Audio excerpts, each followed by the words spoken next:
Welcome, everybody. We will get started in the next few minutes once we have some of our viewers in. Thanks for waiting.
Hello, everybody, and welcome to another episode of the DeFi Pulse, where we host an open forum on crypto law and other uncharted territories.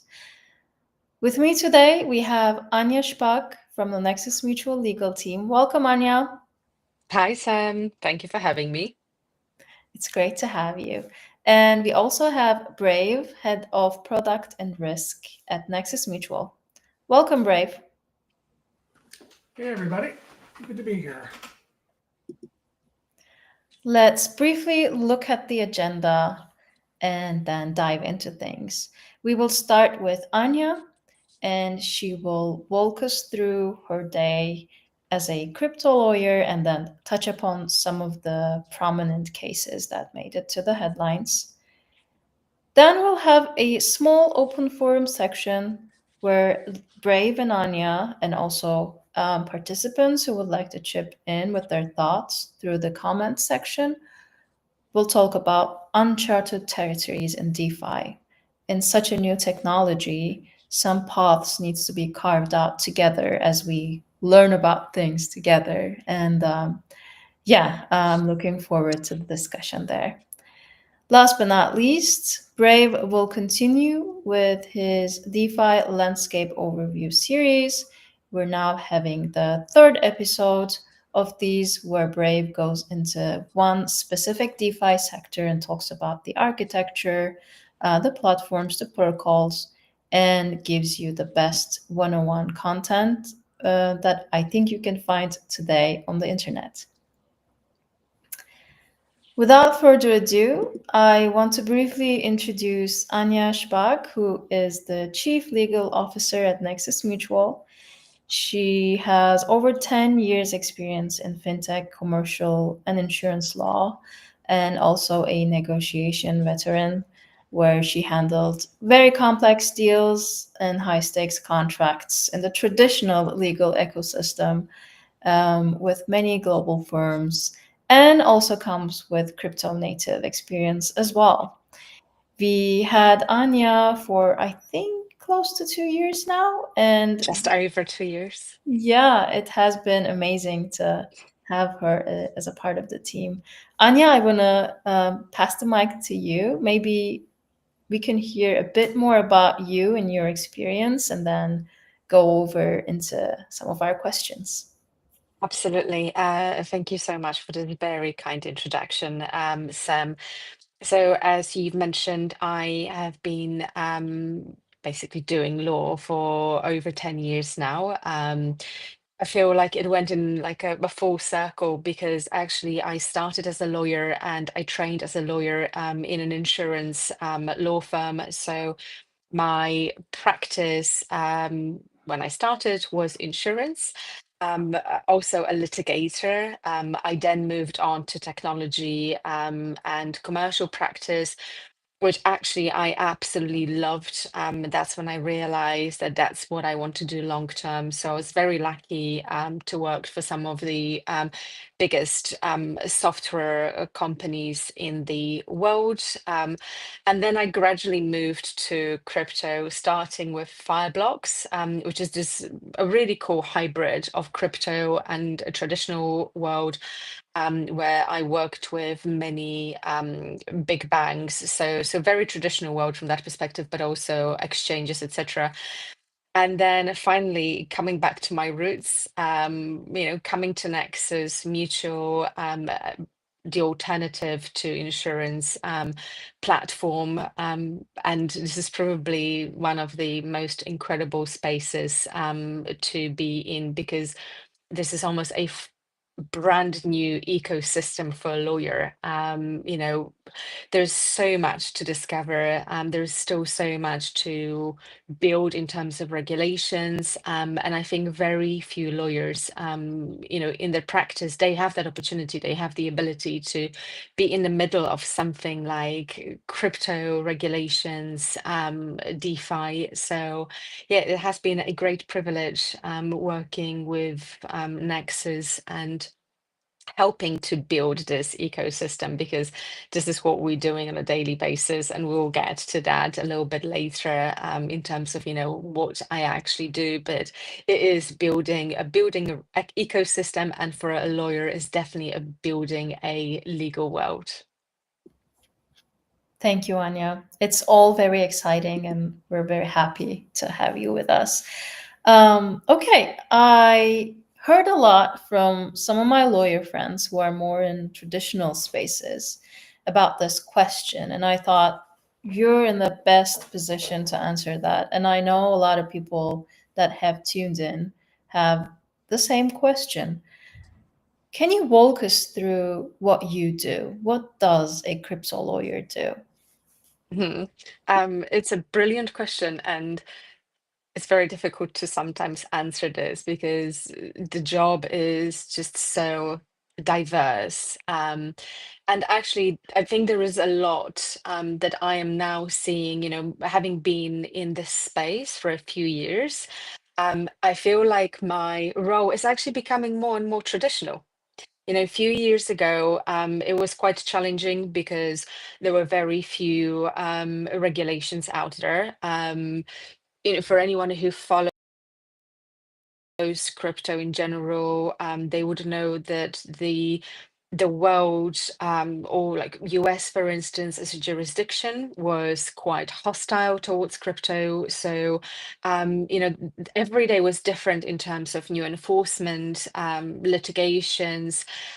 But as the time progresses, this is actually changing, and we're seeing more and more regulation, which obviously is not ideal in every single aspect.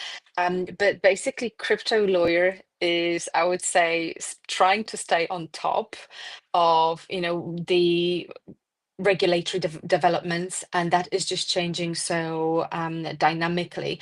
So my day, if I probably said that to you and the team so many times, but every day I start my day by asking, what do I not know today? because I can't assume that whatever the day brings will be the same as the previous day, or will have the same challenges, or I will know how to deal with it. And there are obviously things like DAOs, decentralized autonomous organizations. For anyone who is unfamiliar with the concept, basically this is part of what Nexus Mutual is. And just very briefly, it basically means that the company does not have a legal entity, and again, this is a very new concept because we're just so used to the commercial world and the fact that everything around us has to be wrapped in some sort of like a legal entity. So obviously this, the stance of securities, there has been a lot of controversy around that. There has been a lot of controversy around smart contracts. I know we will touch on like the privacy aspect of that, but yes, to answer your question, what does a crypto lawyer do? Basically they ask every single day what's new, and just like it might be of interest to some people, but it's there's a massive difference between the traditional lawyer, because as a traditional lawyer you have established paths of how you source your information. There are plenty of resources out there. Some of them are free, some of them you have to pay for, but you'll know that there will be precedents that already in place, and you can source that. And when you're a crypto lawyer, very often your source of information is X, previously known as Twitter, or a random legal chats on Telegram, when people just exchange information on what's new, what's changed, like what jurisdictions introducing what policies. So it's very different from that perspective. I had this conversation with a few lawyers, and when I say to them, oh yes, like I will find out a lot of info from X, people just like cannot believe that. When you're a traditional lawyer, this concept is just so unfamiliar. But yeah, welcome to the world of crypto lawyer. X is still so important, right? It never lost its importance, even Oh if yes. different stuff happens to the site. Yeah. Okay. Thank you, Anya. I also want to ask you about some of the projects that you do at Nexus Mutual, because we're a discretionary Mhm. mutual, have a lot of, I know that you do a lot of product work with Brave as well.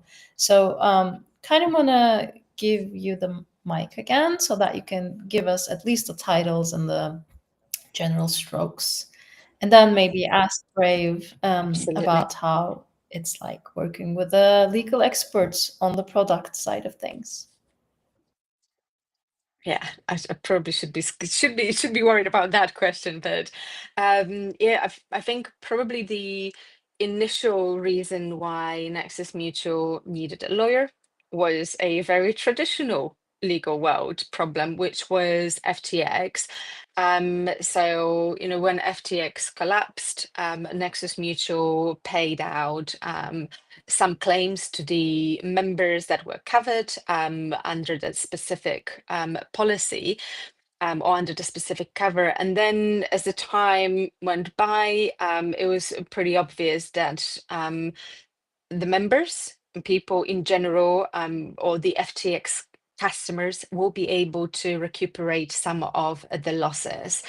And by default, that means that Nexus had the ability to maybe you know be reimbursed by the customers of FTX for the claims that they paid out.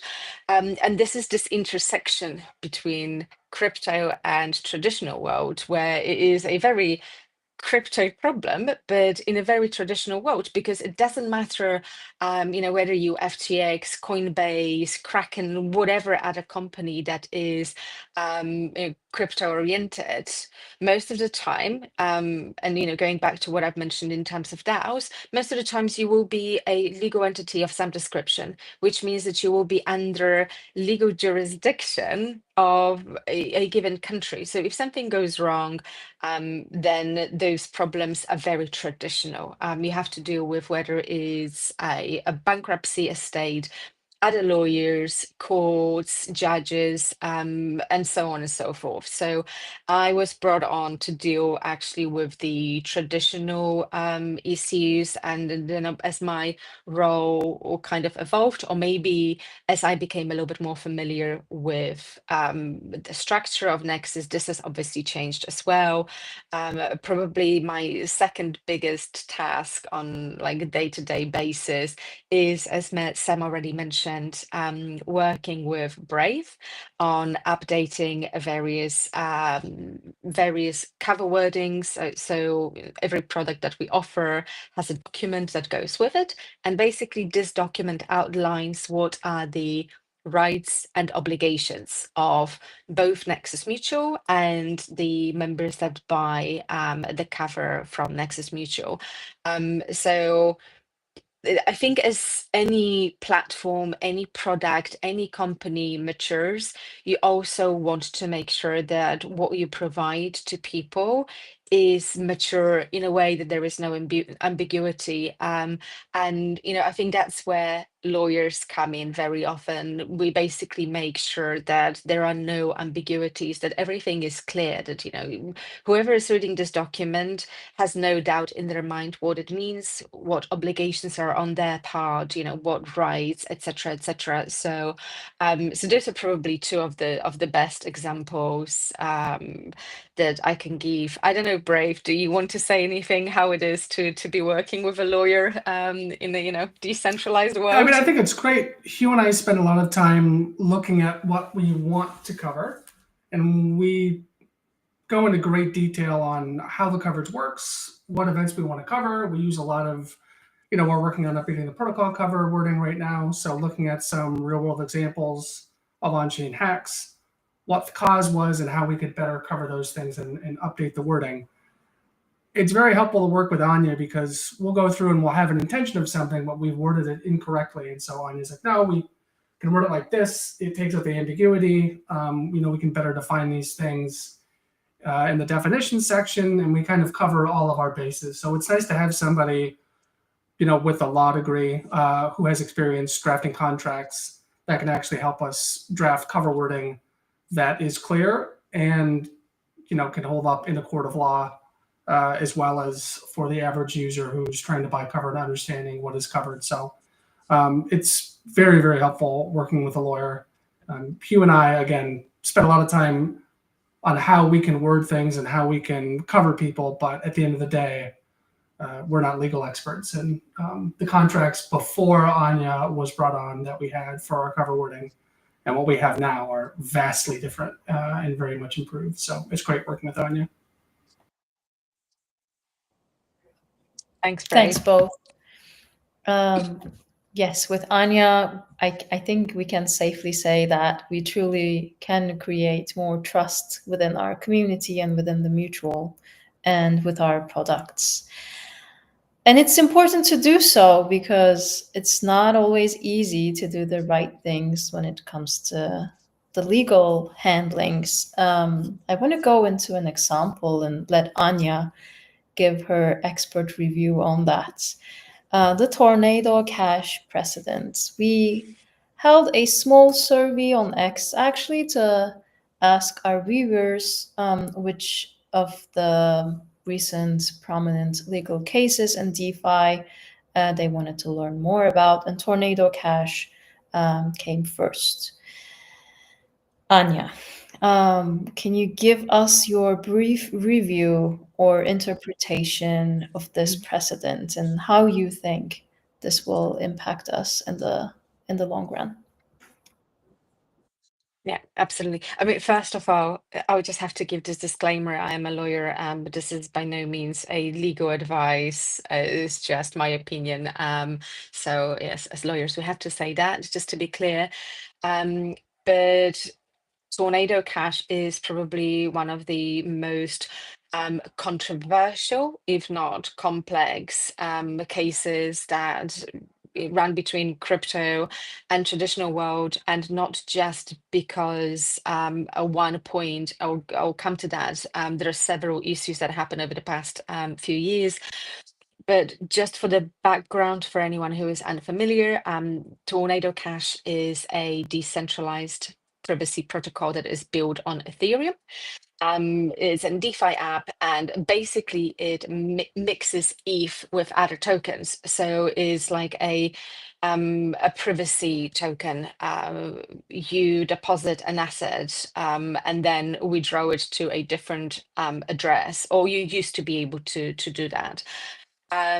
So from legal perspective, Tornado Cash, as I mentioned, is probably one of the most controversial intersections. And that is because it crosses lines of privacy, financial regulation, criminal enforcement, decentralizations, sanctions, etc. Why it is controversial? There are many reasons. Probably the two most prominent are that the engineers that were working on that were held liable for basically publishing an open source code. And without going into too much detail on that, publishing an open source code historically has been considered kind of like a free speech. In this instance, the court has actually decided that a lot of things went wrong. So they found evidence of illicit use of the protocol by the entities like the North Korean Lazarus Group, which used it to launder stolen cryptocurrency. And that then led to two things happening. First of all, the legitimacy of the protocol and using Tornado Cash, and also sanctioning the Tornado Cash. The first one, from the engineering perspective, the court, in many of the opinions, basically stated that the problem with the engineering stance of the code was that when they found out that the code was used for illicit purposes, they didn't do anything about it. Quite to the contrary, they continued to update the code. There is allegedly some evidence of messaging that the developers knew about the fact that the code was used by the groups like Lazarus Group, for instance. They didn't stop the upgrades, they didn't stop the updates, they didn't share this information widely. And that was one of the reasons why the court decided to hold the developer criminally responsible for that. And then we have the issue of sanctions. And this is very interesting because this is probably the first such sanction that has ever happened. So sanctions were introduced to basically sanction individuals, entities, bad actors that were engaging in activity that was violating a national security. When you think about it, Tornado Cash is not an entity, is not an individual, is a software. And this is what is so controversial, that the OFAC that is responsible for sanctioning the individuals and the companies decided that the software is to be sanctioned in this instance. That decision has now been reversed. However, it leaves a lot of questions on obviously everyone's mind. I don't think that I don't think it is very clear as yet as to what the long-term implications of this is, but it's probably one of the most interesting cases, as I said. I think this is the sad for the developers, but beautiful aspect of law for lawyers like myself, just to seeing this in real life, seeing where it's going, how it is developing. And I'm pretty sure this is not the last that we're seeing on this topic. I'm sure there will be many more developments with time. So yeah, hopefully this gives you some brief background. Sorry if it's slightly elaborated, but over to you, Sam. Thanks, Ania. This was very helpful. I remember hearing about the details and the nuances of this case in a meeting with you, and it was very clear to understand why the problems in a way. And sorry, if I Yeah, just to add, if yeah, I didn't make it clear, the sanction was reversed because the court in the end has decided that software is not an entity. yeah, So yes, that's another ambiguity that we're yeah, struggling yeah. with. But Well, thanks again for this very illuminating summary. I kind of want to go into the open forum section now a bit. This case is an example of an uncharted territory, in my view, and how I would like to define uncharted territory is a space where norms, laws, or expectations are unclear, or conflicting, or evolving, and where there are, as of the moment, no best practices yet. Mhm.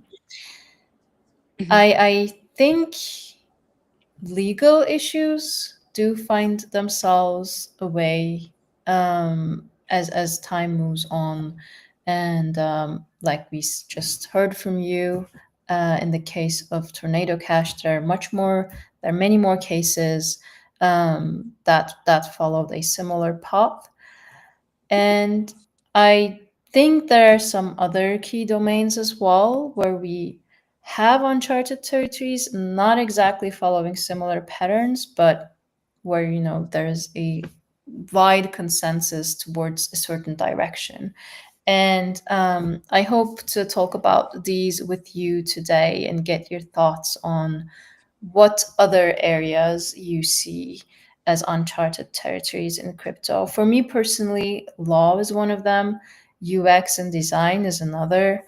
As different protocols finally converge towards a certain design to increase accessibility and transparency, we do have some improvements there, but again, no best practice yet. And also on the governance end of things, I know Brave has a lot of experience observing and taking part of many different governance spaces. I have a few questions for him later on as well. But at this moment, I want to ask both Ania and Brave, what other uncharted territories do you see in crypto? Brave, let's start with you, if that's okay. Yeah, I mean, I think the primary ones are like the UX side of things, not so much at the protocol level, but at the entry level for people that are trying to hold crypto, right? Because like in the EF's report, they talk a lot about private key management and actually creating a wallet. It's not easy, and it's not anything like a Web2 experience, which is kind of what it needs to be to get more people on chain. So there have been some things that are a little bit easier. Some things like burner wallets, they look like a little credit card. I've onboarded people with that, and that's easy enough with a small amount of funds. But when you actually try to explain to somebody, oh, you can use a hardware wallet and you create your keys and you get these 24 random words and you have to store them and you can't give them to anybody, otherwise they can steal all your money. People are very quickly like, what is this shit? This sounds like a horrible thing. I don't want to use this. I'd rather just use my bank account. So we really need something there, and we're kind of on the path with account abstraction, using something that's much easier to manage, using something like a YubiKey that can serve as your wallet, something that's a little bit more inconspicuous, and then having social recovery in different ways where people can actually recover their address if they lose access to it in some way. So we're making progress there, but there's still quite a bit of work. And if we really want crypto to be widely adopted, we need to make it as easy as possible to use. So until we get that, it really doesn't matter how easy a protocol makes their interface to use. If the fundamental aspect of getting funds on chain and using them is cumbersome enough, then the protocol interfaces don't matter as much. So there's quite a bit of work to be done there.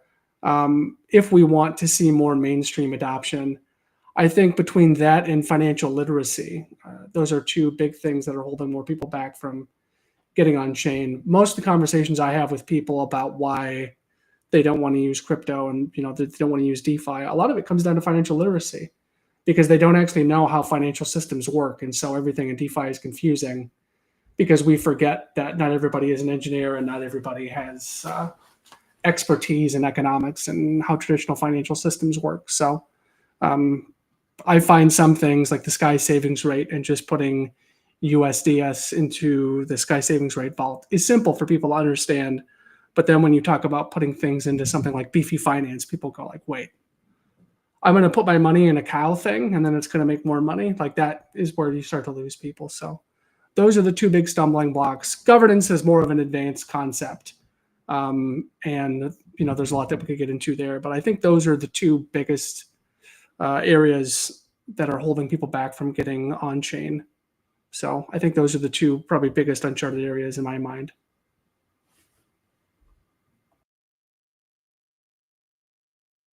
Ania, anything you would like to add? Yes, thank you, Sam. So I agree with Brave on everything that he said, and I also think that law is a big thing that stops people from using crypto, from even trying to play with it, so to speak. It's had a lot of bad press. The fact that it is not fully regulated doesn't help. However, I'm seeing a glimpse of hope. For instance, with smart contracts in the UK, we had the Law Commission that has been looking at statutory and regulatory aspect of smart contracts. And from their advice, it is clear that at least England thinks that we're able to accommodate smart legal contracts without a need for new statutory reform. However, there are uncharted territories like DAOs, for instance. This is still so ambiguous. I think no one really quite understand how they work. Even people who call themselves DAOs probably have that in question in their mind. So yes, but nothing happens overnight. I've mentioned that to you, Sam, earlier, but the fact that, for instance, crypto and blockchain, DeFi, however we want to call this world, is not yet regulated and it is scary to people. It is because it is an emerging technology. It is so nascent. It changes pretty much on a weekly basis. And nothing has been invented overnight, especially in a legal ecosystem. Law is very reactive rather than proactive. And for instance, privacy being one of the examples, it took decades to get to GDPR and whatever other regulations, whether they're good or bad, whether people think that they're useful, helpful or not. Let's just remember it literally took decades to come up with that. So yes, there is a lot of that. There is a lot of like uncharted territory in terms of the legal aspect of this world, but it is getting there slowly but surely. So I'm quite helpful for the future. Thanks, Anya, and thanks, Brave. I thought I heard a brief segue into some of the Q&A that we had, so I skipped to this slide. So I have gathered some questions inspired by the cohort participants' original questions as we started the cohort and added and reframed them for today. On the legal end of things, Anya, two questions for you. We have about 10 minutes and I have about 10 questions. Let's see how much we will do here. But starting off, what's the legal meaning of signing a transaction? Okay, I love this question. Just because I do love like the legal position of smart contracts, and I'm guessing this is like in the context of that.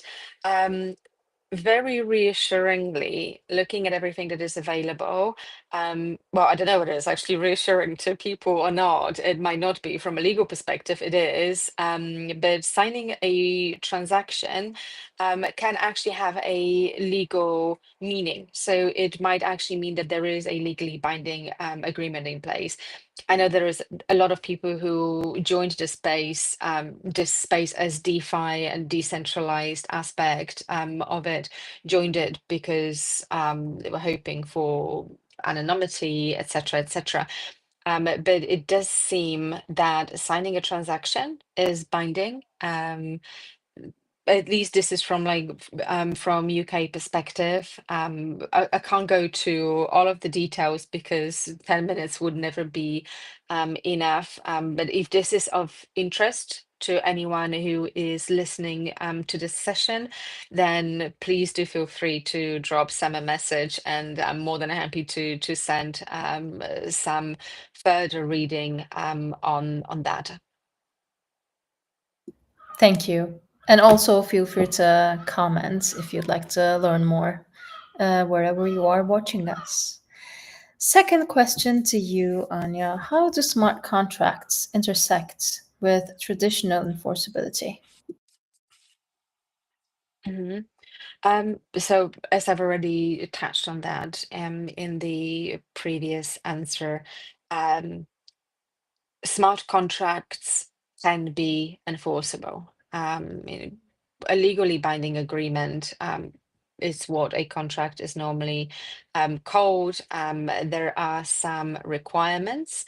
A contract does not need to be written. It doesn't need to be on a piece of paper. It can be a code. And actually, there is already a precedent. There are already some cases that deal with that. We, especially post-COVID, we live in an era where digital signatures are perfectly acceptable. And again, there is an evidence from Law Commission that signing a transaction could stand in the law of court as a signature. There are obviously some aspects, like we've mentioned Tornado Cash, just to make that relevant to the conversation. The privacy is a bit of an issue here, because although you don't need to know the identity of the person that you're contracting with, this becomes very relevant if you want to enforce that contract for any reason. Obviously, smart contracts are very nuanced in a way that they programmed that if X, happens, then Y happens. So from the execution perspective, might not be an issue, but if there were, for whatever reason, the other side wants to take you to court and they don't know who they dealt with, then that is an issue. Not to mention things like, KYC type of issue, AML, know your customer, knowing if the person was of the age that was able to enter into legal contracts, whether it's 18, 21, depending on jurisdictions you in.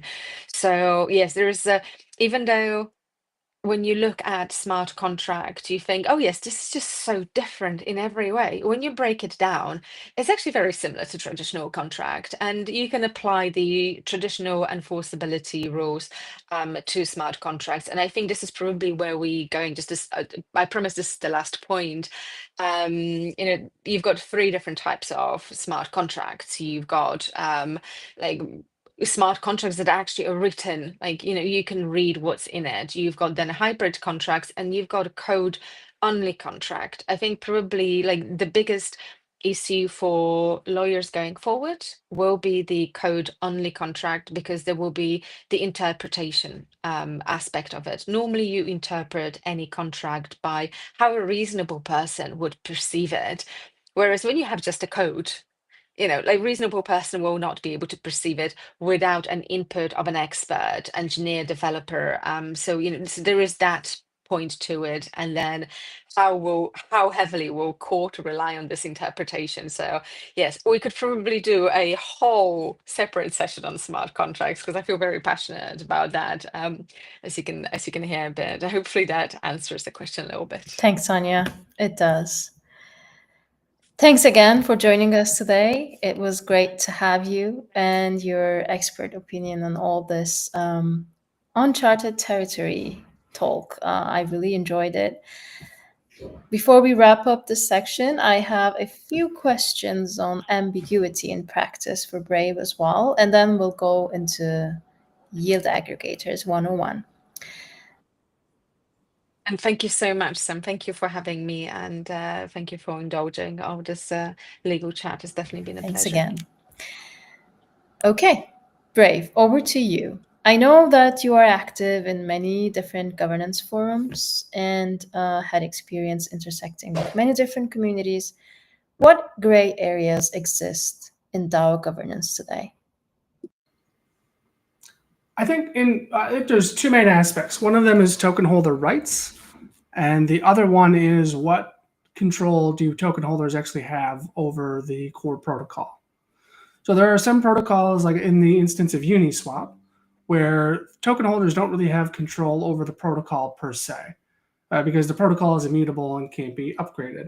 However, token holders do have control over the DAO treasury or the foundation or whatever entity is controlling the funds that token holders have a right to manage.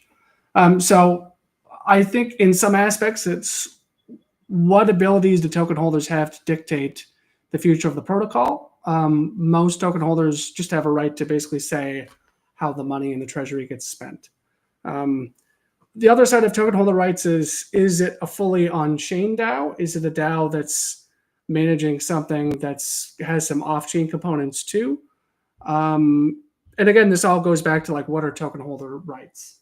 You have something like the protocol Athena, which is somewhat of a CeFi project, and you have the token there. And that token itself doesn't really have governance control over the Athena protocol. It doesn't have governance control over how the funds are managed and everything. So, what are the legal rights of those token holders? And, what are the rights of the people that hold USDE, the actual token that Athena issues? But that's a whole other topic. So looking at something like the Aave token versus something like the Maker or Sky token. So the Aave token dictates what upgrades, what parameter changes are happening within the Aave protocol.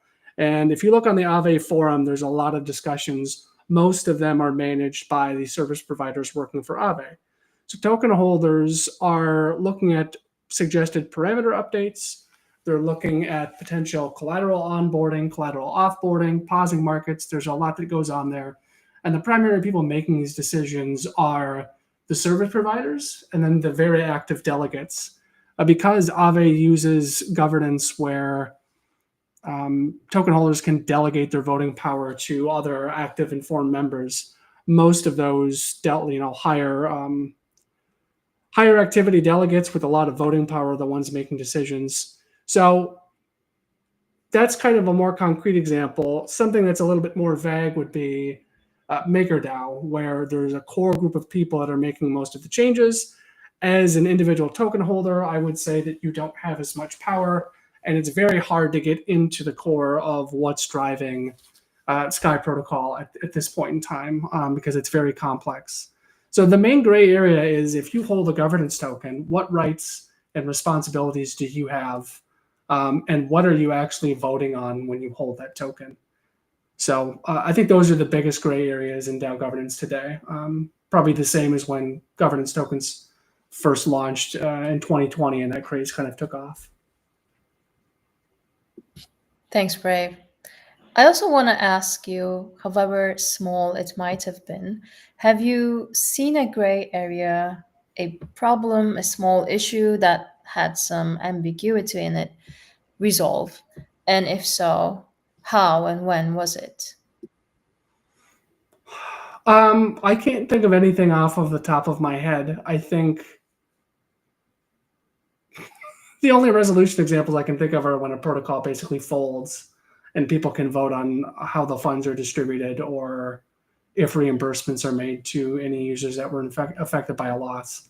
Those are the only ones that come to mind. So I don't have a good example for you on a gray area that was resolved. They typically don't. They don't usually get resolved. They usually multiply. That's my experience in DAO governance. Well, it's good to have some things that still needs to be worked on. Let's put it that way.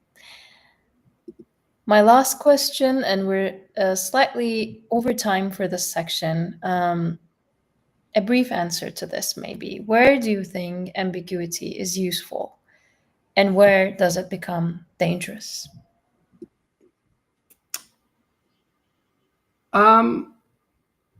I think it often more becomes dangerous rather than helpful.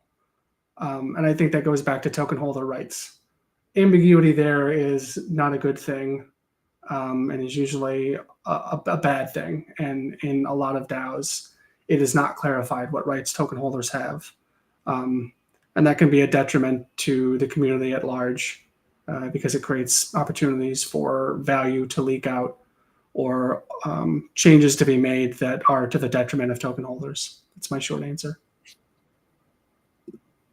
Thank you.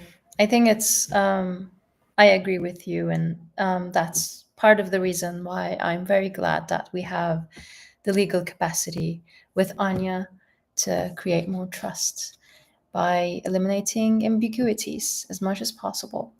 Okay, this is the end of this open forum on uncharted territories in crypto. If you have any feedback or anything else comes to mind, it can also be a reading, some article that you enjoyed.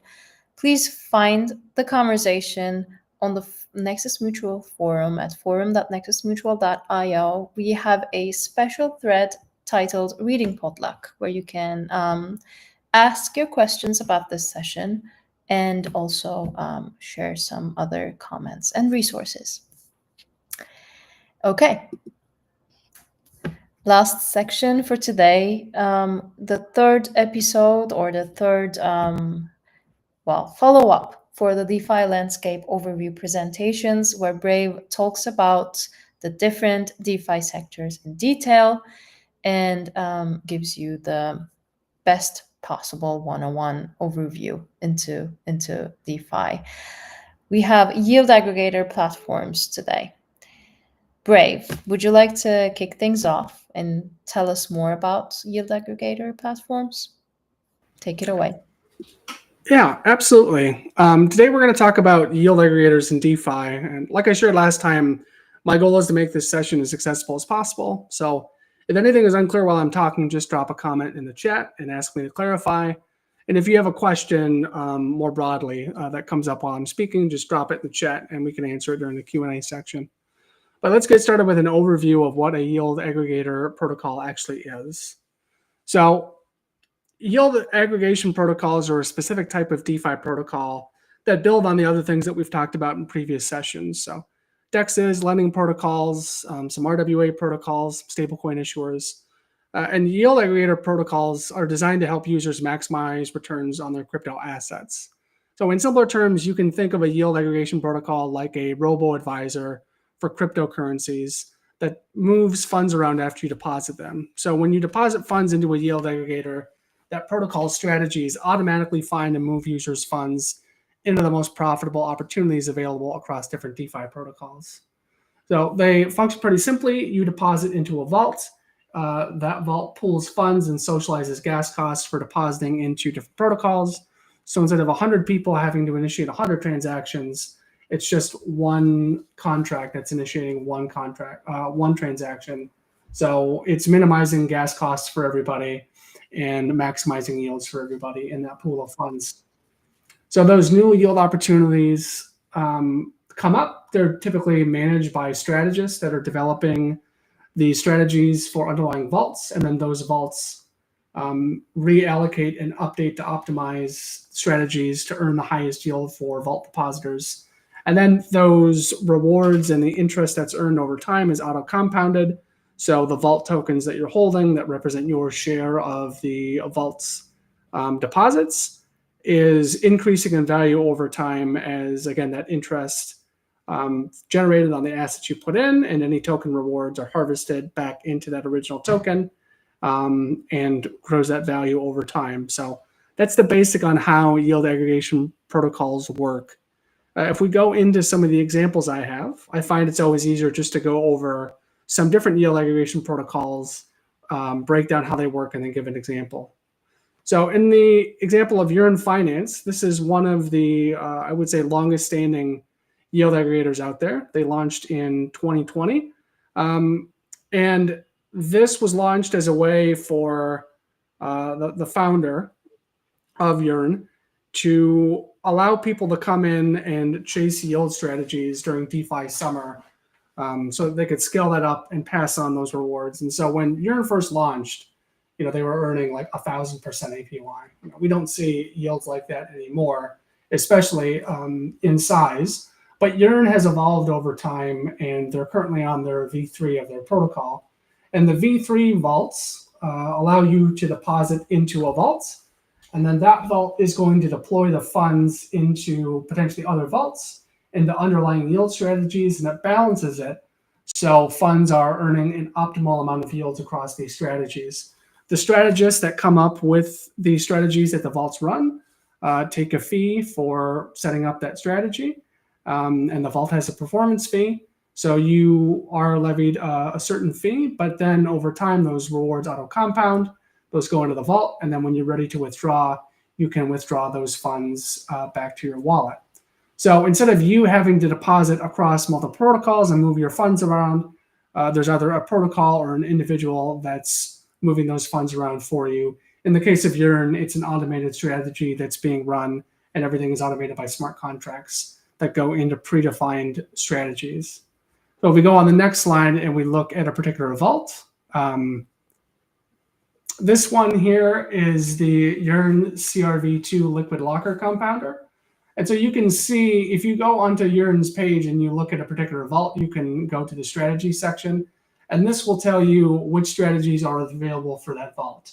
Now, in the case of this vault, it has just one strategy it's 100% allocated to at the current moment in time, and there's not a lot of funds in there, but this strategy will move funds between these different vaults, and these underlying vaults have other strategies.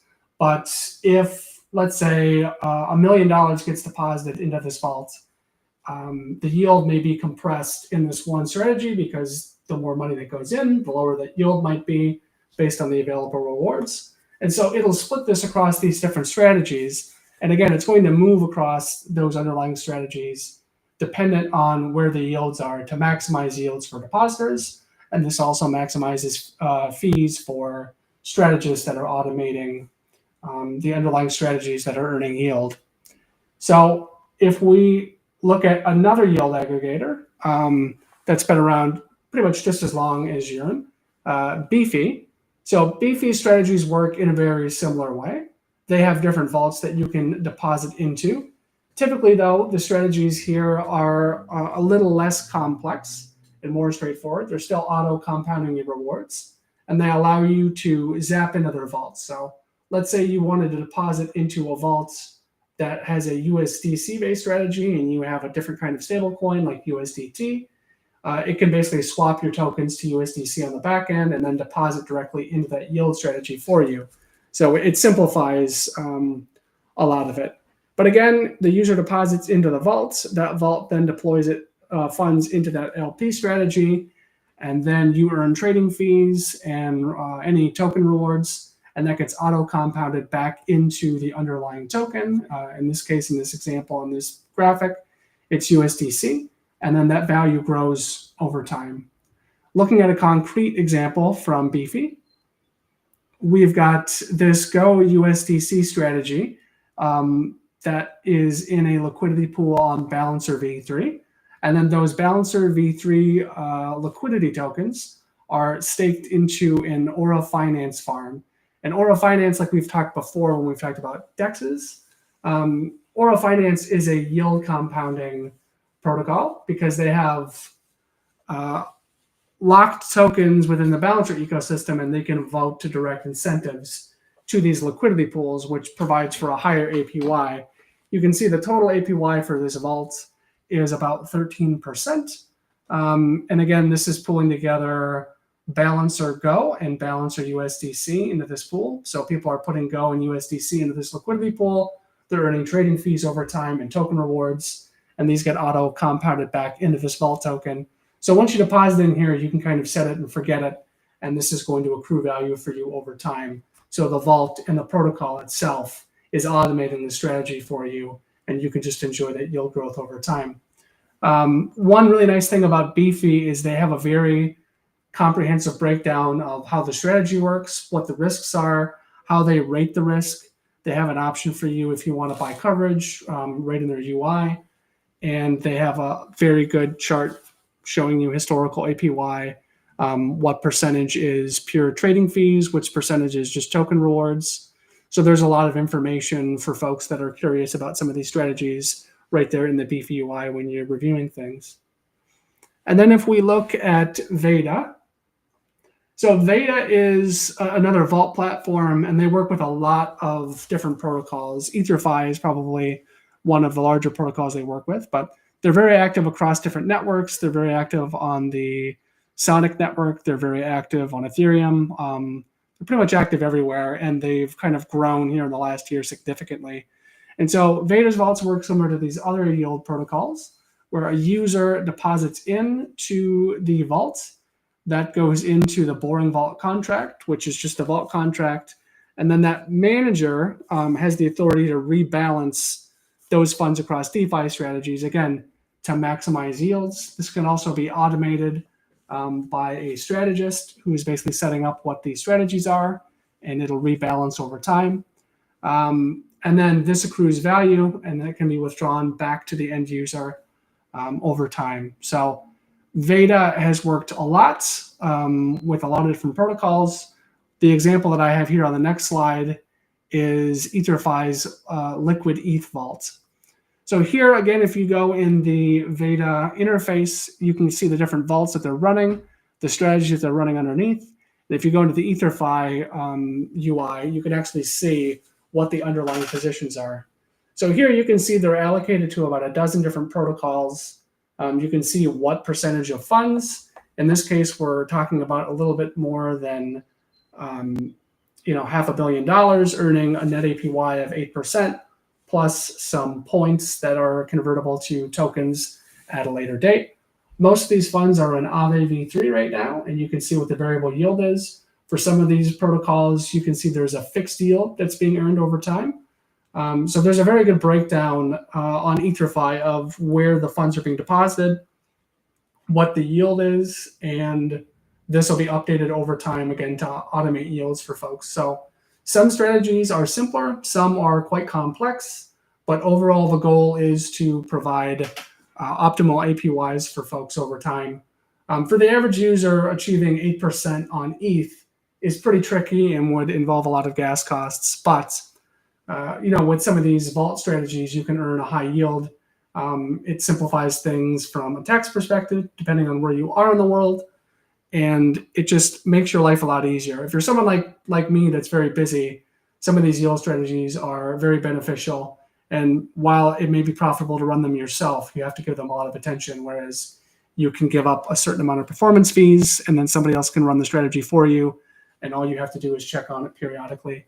And if you're me, then you buy cover to protect your position as well. So this is kind of the simplest way to explain yield protocols. The easiest way is to just go and look at concrete examples of different yield strategies that are out there and different yield protocols like Yearn and Beefy, Veda Vaults, Toros Finance. There's a lot of great yield aggregators out there that make it easy to earn higher yields in DeFi.